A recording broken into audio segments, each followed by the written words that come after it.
dando paso a la siguiente exposición, que va a ser virtual también y es a modo de clausura del segundo Congreso del World Energy Council, capítulo Uruguay. Los invito a escuchar las palabras de cierre del profesor Dr. Juergen Peterseim, Global Hydrogen SME, Sustainability Services de PwC. También tenemos al magíster Joseph Stekli, Program Manager, Low Carbon Resources Initiative, EPRI, y complementa este panel el ingeniero Rami Fakhoury, Manager Energy Insights at WEC. Así que adelante cuando estén disponibles. En primer lugar, go ahead, please. Buenos días a todos. I would love to sort of present this in English, but I've been in Chile 20 years ago, and unfortunately, my English is not sufficiently well, so I'll do it. My Spanish is not sufficiently well, so I'll do it in English. Firstly, thanks for putting up such an event. I think it's really important that we see these events all around the globe, because hydrogen is not a topic that is limited to a particular country or a territory. It really is a global topic, which needs global players, needs governments to interact, and needs cross-territory cooperation, really. I was tasked to summarize this from an economics point of view, and I would like to structure it in sort of four different aspects, really. One, if you want to see low-cost hydrogen, we have to talk about equipment. Then we have to talk about renewable electricity. We have to consider infrastructure, and we have to look at the finance aspect. So from an equipment point of view, what we see is that various things happen in parallel. So we have various suppliers looking at electrolyzers production. They are scaling up their production facilities to gigawatt scale, so that will automatically lead to economy of scale cost reductions. And these electrolyzers are going into projects. I mean, it was mentioned earlier, these EPRI projects in Germany alone, but all over the world. So all these local learnings will translate into global learnings and hence lower costs. And it's not only an expectation that we see cost reductions on electrolyzer, it's also something we can see when looking backward, because we did a comparison of projects between 2016 to 2020, and we saw that electrolyzer costs went down by 40%. So significant cost reductions, and we do expect this to continue going forward, certainly in this decade, and then expanding to 2040. On the renewable electricity side, I mean, that is the main cost driver for green hydrogen.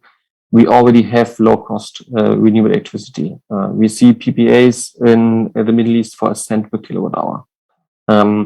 We know that the renewable resources in Latin America are great. There's good solar, there's good wind. There are places where you can combine both. So we will see, from what we have experienced historically, further cost reductions on green electricity, and hence this translating into the low-cost green hydrogen we need, because at the moment it's still too expensive. But if we meet costs of €3 per kilogram and less, it will be attractive to industry, transport, and a much broader audience. In order to achieve these the decarbonization targets we want with green hydrogen, we need the infrastructure. So, and there will be a local use, I'm pretty sure, in the various countries. So that means could be transport, could be used in refineries, fertilizer plants, mining applications were mentioned earlier. But then we also need, thinking about export, we need the infrastructure to export hydrogen, transport, and import it. And that's a critical question, because if you look at the demand forecast, all the demand increases exponentially starting 2030. And that means we have, in this decade, so in the 2020s, we have to put the infrastructure in place. And there are good initiatives already happening. We see Rotterdam, we see Australia, we see activities in Japan, but these really need to be scaled up to meet the transport and then export-import targets to meet the decarbonization according to the Paris Climate Accord. And then last but not least, it's really the finance aspect. Finance costs have to decrease, and they will decrease because projects are happening on the ground. That means lessons are being learned, investors are becoming more confident in the technology. We need consortia because I think within consortia you share risk and hence you share you can share cost. And what we will see, particularly in this decade, is really an angle on subsidies being provided to a certain extent and loan guarantees to kickstart this industrial sector. So with that, I would leave it at the economic side and hand over to Joel for a technical review. Great. Thanks, Juergen, and thanks everyone for having me. I am Joe Stekli with EPRI, as was mentioned earlier. I'm tasked here with talking a little bit about technologies, and I think Juergen highlighted a number of key points that are ultimately going to influence where hydrogen specifically goes in the technology space. Obviously, technology choice is going to be very influenced by the cost of fuel for these technologies, and that fuel can be either natural gas, if you're looking at some of the so-called blue technology options, or it can be the cost of electricity, and that electricity could be renewable or it could be nuclear to provide a clean hydrogen source. And that is going to be, the cost of that electricity is also going to be very dependent across the globe based upon the resources that are available in any given region. And of course, throwing a wrench in the mix of all of this is the ongoing war in Russia and Ukraine that is going to heavily influence and is going to have a lot of uncertainty on what the future looks like for sort of the balance between green hydrogen production technologies and blue hydrogen production technologies, and it may in fact accelerate adoption of some of these technologies across the board as Europe especially looks to find a replacement for the gas that Russia has historically provided into that continent. So speaking to the technologies more specifically, alkaline and PEM technologies are two well-established technologies that are going to continue to lead in the early deployments of electrolyzer technologies. Really where one has an advantage over the other is going to be dependent upon what the integration with the grid looks like and what the needs are there. PEM technologies have some advantages when it comes to integration with variable energy inputs, whether that's from renewables or whether that's because you want to balance, something like nuclear demand or nuclear supply with demand on the grid.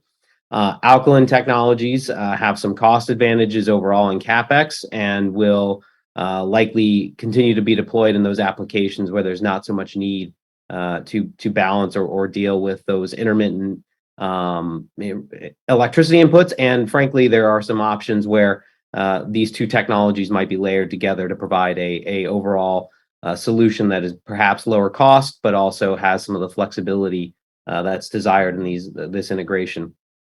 There are new technologies under development as well that will continue to be developed. I think solid oxide, especially in the nuclear space, is of considerable interest still by many players there. It's has lesser commercial development. It has some additional operational complexities, but there is a lot of attraction to the fact that it can have significantly higher conversion rates of the electricity into usable fuel. And so I think we'll continue to see a number of folks continue to work on that technology, as well as folks continue to work on AEM technology, which really tries to blend the best aspects of alkaline and PEM technologies together. And so that's something that is worth continuing to evaluate and look at over the coming decade as those technologies continue to develop. But they are something that is going to take a while to continue to develop, while PEM and alkaline get some early advantages here from the learning that Juergen described earlier and the ability to scale down costs that provides. On the blue side or the fossil technologies, whether they have carbon capture or whether you're looking at something like pyrolysis, I think the places that have low cost natural gas are going to continue to look at these technologies as an attractive option. You do have to layer on the need for carbon capture and storage and have the ability to store that CO2 when you're evaluating that technology. So it may that may be an additional complexity that's layered on in addition to just the fact that you have natural gas and it's low cost. But pyrolysis is an interesting technology, and you've seen some loan guarantees for projects in the United States for that technology, for example, to develop it as it produces a solid carbon waste rather than a gaseous waste. And so there's some advantages and ease of capturing and storing the CO2 with that technology. But again, those technologies are relying on carbon capture technologies that are largely well developed. They do need to be modified for specific use in something like a steam methane reformer or an autothermal reformer. But the technologies exist. They may not scale to the extent that electrolysis scales, meaning that there's not as much manufactured in a facility that can be centralized and scaled, and there's just much more individual design and development, and that may limit how quickly those technologies scale. But there are some approaches that are looking at more modular things like carbon capture that may have some corollaries to what we've seen and what we will see with electrolysis and what we've seen with wind and solar. So I think Rami is going to speak to a lot of the other things that may drive the deployment and the development of these technologies and ways that can bring that together more holistically. But I will just leave in saying that right now it does appear that there is a role for a lot of different technologies, and we are currently evaluating all of them. I think it's important to keep as many options on the table as we can when we're looking to achieve some of the deep decarbonization targets that exist in across the globe. And the cost of the technologies will continue to fall with deployment. So it's important that we start to deploy these technologies so that we can see the benefits from scaling, like we've already seen with wind and solar. And so with that, Rami, I'll turn it over to you to talk a little bit more about how we can get these technologies deployed and scaled. Absolutely. Thank you very much, Joe and Juergen, and big thank you to the organizers and to all the panelists for these fruitful discussions today. So as a conclusion and following up on what's already been discussed, our most recent work at the World Energy Council on hydrogen has identified a multitude of policies at the global, regional, and national levels that are key enablers to the scale-up of all this low-carbon hydrogen. So at the global level, a greater coordination between the different stakeholders is needed in order to help the market develop and better match supply and demand. In that context, at the Council, we've been tracking the development of bilateral partnerships between the different governments. And we've seen that they continue to develop, and currently they're not only based on joint task forces or R&D initiatives, but are increasingly including the trade of actual low-carbon hydrogen. Additionally, on the global level, the creation of a harmonized standard for hydrogen is needed, and that needs to be accompanied by a certification system to deliver guarantees of origins and facilitate the development of the global trade of hydrogen. Moreover, a stronger and better coordinated climate action is fundamental to drive this hydrogen interest. And with the appropriate policies in place, low-carbon hydrogen can achieve its true potential and help in realizing the long-term goals of the Paris Agreement. Another critical enabler that we've identified also lies in mobilizing public and private financing, which is crucial to de-risk investments, increase the number and volume of the projects, and support infrastructure development that Juergen already mentioned.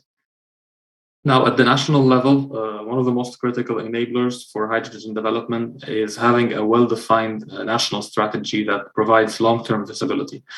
This strategy document should include, for example, plans for market development and targets, regulatory priorities that can unlock low-carbon hydrogen potential, adapting legislation to allow for clean molecules to be part of the energy mix. It should also include economic and financial mandates and incentives, examples like carbon pricing, blending quotas, and low-carbon fuel credits. Finally, national support for the development of hydrogen hubs is also key to facilitate the creation of local demand and supply at the same place. A centralized hydrogen hub can allow for the sharing of different technologies and infrastructure, And therefore, this clustering of technologies usually creates economies of scale and can lower the overall production costs significantly. This is our conclusion, and thank you very much for the organizers, and back to you, organizers. Okay, thank you very much, you all, for the information and the analysis.